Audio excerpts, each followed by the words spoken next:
சாலை விபத்துக்கள், அதாவது இளம் சிறார்கள் வந்து வண்டி வாகனம் ஓட்டுறதுனால சாலை விபத்துக்கள் அதிகமாக நடக்குது தமிழகத்தில் இப்போ பார்த்தீங்கன்னா ஒரு +2 அந்த மாதிரி படிக்கும்போது டிமாண்ட் வச்சுருந்தாங்க பசங்க தான், எனக்கு வண்டி வாங்கி கொடு, பைக் வாங்கி கொடுங்க. பெற்றோர்களும் அதை அதிகமாக விரும்புகிறாங்க. ஹெல்மெட் அவசியம், பெற்றோர்களும் அதை ஃபாலோ பண்ணுறதில்ல, பிள்ளைகளும் அதை ஃபாலோ பண்ணுறதில்ல. அவங்களுக்கு வந்து அது பெருமையாக இருக்குது. ஆனால் உயிர் சேதம் வரும்போது தான் அதனுடைய தாக்கம் ரொம்ப அதிகமாக இருக்குது. அது மட்டும் இல்லாமல் அந்த ஒரு பசங்க ஓட்டுறதுனால எந்த ஒரு இதுவுமே ஈடுபாடும் இல்லாமல் கரெக்டாக சட்டத்தை மதித்து வண்டி ஓட்டுறவங்களும் சேர்ந்து பாதிக்கப்படுறாங்க. அப்போ உயிரிழப்புகள் அதிகமாகும் போது குடும்பம் வந்து அடுத்தது ஓரளவுக்கு ஆகிடுது.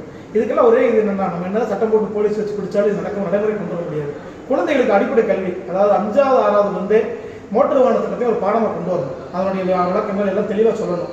தன்னார்வ தொண்டர்கள் ஸ்கூலில் போய் அவங்களுக்கு அதை எடுத்து வைக்கணும். பஸ்ஸில் படிக்கட்டு தொங்குறது எவ்வளோ ஆபத்து, அதெல்லாம் வந்து நம்ம தன்னார்வ தொண்டர்கள் சேர்த்து வச்சு கண்டக்டர், டிரைவர், அரசு ஊழியர்கள் அனைவருமே அதை கண்டிக்கத்தக்க வகையில் நடக்கணும். ஒரு பள்ளி ஆசிரியர் பஸ்ஸில் வராருன்னா அந்த பசங்களை படிக்கிறது போகிற பசங்களுக்கு உள்ளே ஏற்கணும்.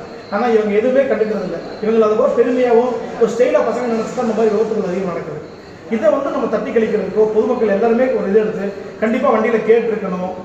ஒரு சட்டத்திற்கு கொண்டு வரணும். ஹெல்மெட் அன்னைக்கு கண்டிப்பாக அணிஞ்சு ஆகணும். 18 வயசுக்கு முன்னாடி யார் வண்டி ஓட்டவும் கூடாது. யார் அனுபவிச்சாலும் அதை நம்ம இன்னைக்கு எல்லாருமே சந்தோஷமாக எடுத்துக்கிறாங்க. என் பையன் வண்டி ஓட்டுறான், என் பையன் கார் ஓட்டுறாங்க. இதை பூரா வந்து முழுக்க அவங்களுக்கு விழிப்புணர்வு ஏற்படுத்தணும். நடந்த விபத்துகளை எடுத்து போடணும். முழுமையாக என்னை கேட்கணும்னா ஸ்கூலில் ஒரு பாடத்திட்டத்தை கொண்டு வந்தால் மட்டும்தான் இதை வந்து கண்ட்ரோல் பண்ண முடியும். நன்றி, வணக்கம். செல்வமுத்துக்குமார், கொடைக்கானல் ஒன்றிய செயலாளர், தேமுதிக.